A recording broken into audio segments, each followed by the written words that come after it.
Okay, so Fox News did an interview with Donald Trump. Brett Baier did an interview with Donald Trump on Fox News, and it didn't go well for Trump at all. Fox News completely brutalized Trump in this interview. It's pretty interesting. Here it is. First of all, I won in 2020 by a lot, okay? Let's get that straight. I won in 2020. You know that this, and if you look at all of the tapes, if you look at everything that you want to look at, you take a look at Truth to Vote, where they have people stuffing the ballot boxes on tapes, or Yes. let's go to recent. Well, wait a minute. Let's go to recent. FBI Twitter. Let's go to recent. The 51 agents, all corrupt stuff, Brett. understand about the Hunter Biden, no, but all that's cheating fair on the things. election. But that's cheating on the election. you lost the 2020 election.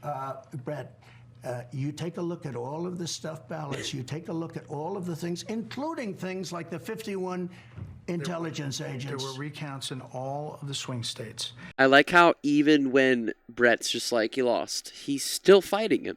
He's still trying to get him on his side. It's not going to work. There was not significant widespread We're trying fraud. to get recounts, real There were recounts, not just numbers of investigations, votes widespread cast. corruption. There was not a sense of that. There were lawsuits, more than 50 of them, by your lawyers, some in front of Brett, are you judges that you appointed. Look at Wisconsin. That came out with no evidence. Brett, Wisconsin has practically admitted it was rigged. Other states are doing the same right now, and it's continuing on. There have been It was reviews a of rigged every election. potential case of God voter damn. fraud in 6 battleground states, and they found fewer than 475 cases. You know why? that were Because they not didn't affected. look at the right things. Okay, Brett. are you going they to were be- counting? They were counting ballots, not the authenticity of the ballot. The ballots were fake ballots. You had Yes, this is a fake very ballots. Are rigged you election. going to go? This is how you're going to tell that independent suburban woman voter No, to vote for we're you? off to winning Yes. an election, and I think we're winning very well. I got a poll I just think we're winning very well. recently. I have it here. I'd No, show I you. know, and I watched the numbers. Brett Baier is, I mean, honestly doing, I think, a better job fact-checking Trump than I have seen some of the supposed left-leaning networks doing in recent, which is kind of strange and weird, and I don't know if I like it, but I do like the fact that Donald Trump still is trying to fight against him when he is, again, Brett is so clearly not on his side with a lot of this stuff. Please, could we have it back? And they Please, asked for that. because they have no. We They were did talking. ask for it. No, and They said, I gave "Can you them give the some, documents back?" and we were talking, And then they said they went to DOJ to subpoena you to get them which back. they've never done before. Right. And in But all why not fairness, just hand them over then? because I had boxes. I want to go through the boxes and get all my personal things out. I don't want to hand that over to Nara yet. And I was very busy, as you've sort of NARA is the National Archives people. But, you know, it's actually come out. We've seen it a couple of times, at least, but very more recently. Apparently, Trump's legal team came to Trump and said, look, we can get all of this classified document stuff squashed, so you don't have to worry about it. It doesn't have to be a big deal like it is now. It's a very big deal. It's very bad for Trump now, and he can't get himself out of this. But apparently, Trump just didn't have any interest in that. He didn't want to do that. So, again, Trump's own lawyers have left. Multiple lawyers of Trump's team have left this classified documents case. So, Brett's got a really good point. Why didn't you just give them back, when they asked? seen. Yeah, but I've been according to very, the very indictment, busy. you then tell this aide to move to other locations after telling your lawyers to say you'd fully complied with the subpoena when you hadn't. But before I send boxes over, I have to take all of my things out. These boxes were interspersed with all sorts of things, golf shirts, clothing, pants, shoes. There were many things. I would say Iran war much. Yeah, Donald Trump, supposed still billionaire, which is what he says, which apparently he's not. I don't really know. But if you're so rich, why are you so worried about like golf shirts? It's the most ridiculous thing I think I've ever heard. Not that I know of, but everything was declassified. And Biden didn't have the right to do that because he wasn't president. Nor did Mike Pence, by the way, have the right to do that because he wasn't president. I'm not. Yeah, Donald Trump sits there and says, well, it was declassified, but the only problem with that is there is an actual real recording of him showing a classified document to somebody that he literally says, I could have had it declassified, but hey, I didn't have it declassified, so it is what it is. Um, we have just a few more clips here. Thing on COVID. In your mind, did the COVID vaccine work? It's such an interesting question because not only that, I also did the Regenerons of the world. You know, we did a tremendous job on that. But we had a vaccine. Now you have difference. You have different COVIDs. You had COVID-19, Different and then you had COVIDs. different COVIDs. But we had original was COVID-19, which was the roughest one. Different COVIDs. Different COVIDs. I just my question to the specifically a lot of the Republicans that are so critical of Sleepy Joe Biden for apparently supposedly having dementia, not being able to talk, he trips on the sandbag, whatever. How is this any different? How the fuck is this any different? Different COVIDs, the Regenerons of the world. We did a very good job on that. There's another clip I'm gonna play where I don't know. His brain just totally like implodes on itself. So I have a Democrat friend who's very smart. Hopefully he votes for me, but he's very smart. He said, I don't understand one thing about you. I watch your rallies. They're incredible. You talk about beating ISIS. You talk about taxes. You talk about Also, this is right now, this is like the most classic Trump I could possibly imagine, the way that he's talking right now, describing the supposed Democratic friend that he has. Hopefully he'll vote for me. And he says, Trump, I love your rallies. You're so wonderful. You're so amazing. I love you. I mean, you're the second coming of Christ. How can do people never get tired of this?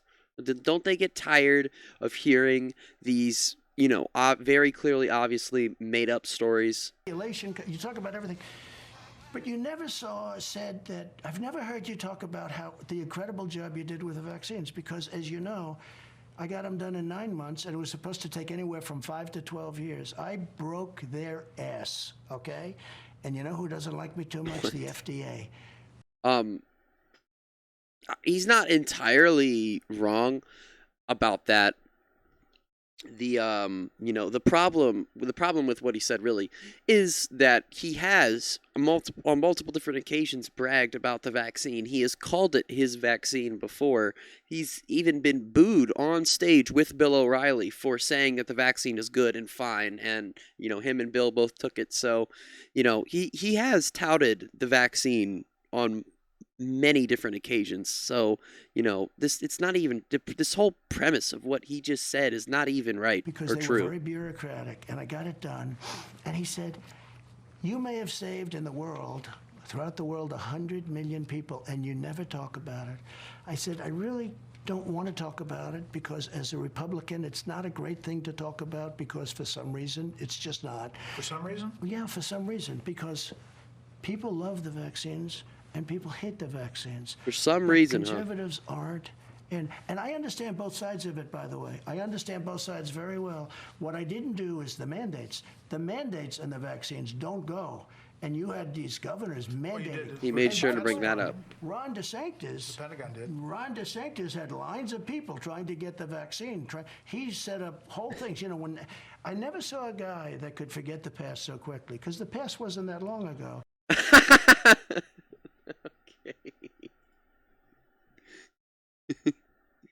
I love hearing Trump describe other people and how they live in their own bubbles, because I'm very sure that the only person that Donald Trump never thinks about is himself. And Biden, he's got somebody at 21%. I just saw a number, 21%, JFK Jr., who's a very nice person. I know him very well.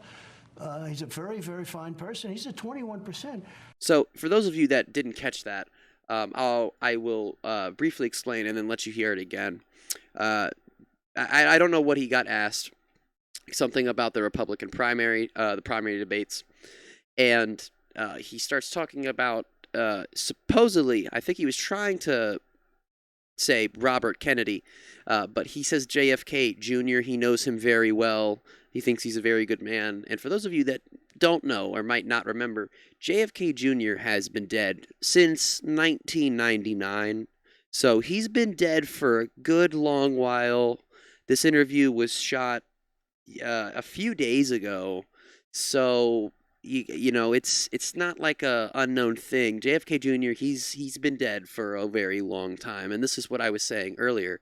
I just how is this any different? How is this any different than the stuff that the Republicans criticize Joe Biden for? He doesn't even know what he's talking about. He has no fucking idea what the fuck he's talking about. And Biden, he's got somebody at 21%. I just saw a number, 21%, JFK Jr., who's a very nice person. I know. He's trying to correct him. He's like, Robert, it's Robert Kennedy. It's not JFK Jr. Very well. He's a very, very fine person. He's at 21%. So, again, I'm not going to say it again, but obviously, that clip speaks for itself. And we have 2 more clips here, and then we are going to be finishing up. And I think that these last 2 clips are probably the best ones. At least the last one is. Christie's like at 1% or less. Many of them, Nikki Haley's at 2%. She hasn't caught on because everyone knows she's, highly overrated. I put Nikki there because I like the governor, the lieutenant governor of South Carolina. And Henry McMaster has turned out to be a great, great governor. That's why you put her in the position for the UN? I got 2 for the price of 1. I put her over there. But much more important to me, because Henry McMaster was great, always great, and people love him in South Carolina, and I got him to be governor of South Carolina. That was a very big thing to me, and I put her in that other position. But look, Nikki is very low. They're all very low. He's pretty much just criticizing them for other Republicans, pretty much every Republican for, not doing as well as him. Trump, again, is in the shit. And Brett Baier literally asked him, he said, well, why did you at one point, totally behind Nikki Haley, absolutely brutal for Trump. But I think that, again, this is probably the best clip out of all of them. Brett just absolutely destroys Trump. He's got the receipts like he's had the whole time. Here it is. In 2016, you said that. I'm going to surround myself with only the best and most serious people. Well, I did do that. And we had tremendous, look, we had the best economy we've ever had, the world has ever seen. Your Vice President, Mike Pence, is running against you. Yeah. Your Ambassador to the United Nations, Nikki Haley, she's running against you. Your former Secretary of State, Mike Pompeo, said he's not supporting you. You mentioned National Security Advisor John Bolton. He's not supporting you either. You mentioned Attorney General Bill Barr, says you shouldn't be president again, calls you the consummate narcissist and troubled man. You recently called Barr a gutless pig. Your second defense secretary is not supporting you, called you irresponsible. This week, you and your White House called your White House Chief of Staff, John Kelly, weak and ineffective and born with a very small brain. You called your acting White House Chief of Staff, Mick Mulvaney, a born loser. You called your first Secretary of State, Rex Tillerson, dumb as a rock, and your first Defense Secretary, James Mattis, the world's most overrated general. You called your White House Press Secretary, Kayleigh Canadian, milquetoast, and multiple times you've referred to your Transportation Secretary, Elaine Chao, as Mitch McConnell's China-loving wife. Oh, Jesus. So, why did you hire all of them in the first place? Because I hired 10 to 1 that were fantastic. We had a great economy. We had phenomenal people in charge of the economy.